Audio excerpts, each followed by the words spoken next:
دوستان عزیز، ما باید که از نویسندگان بسیار هم بزرگی تاجیکستان، نویسنده خلقی نویسان استاد اوران کӯҳзод در نزد اتفاق نویسندگان پس از جشن 50 سالگی فرهنگ زبان تاجیکی اینجا حضور داریم و البته من از آن افتخار میکنم که واقعا نامی مرا از روی نام استاد بزرگمان کӯҳзод گرفته ماندند، زیرا که در آن زمانها کتاب‌های استاد کӯҳзод از جانب والدین من مطالعه شده است و این سببگار همین است که من هم در کوه تولد شدم و هم اینچنین آن لحظه ها کتاب‌های استاد رو یعنی که خوانده بودند والدین من و باز هم من یک غزله که بخشیدم برای هر دو ما که این لحظه هم برای استاد و هم برای شما دوستان ارجمند خواهم خواند.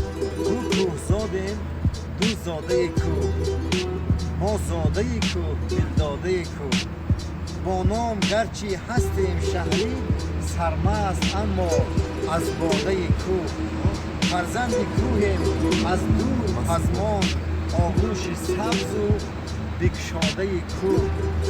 کوه خوانده شعر و آچرک ما را ما کی بخوانیم سرباده کوه. الهام بخشد بر ما همیشه دریا و سنگی آزاده کوه. احسن احسن چه شما هم گوید برای خاطره. خیلی چیز گویم مگر خوب گفته. سلام. شفایت کن.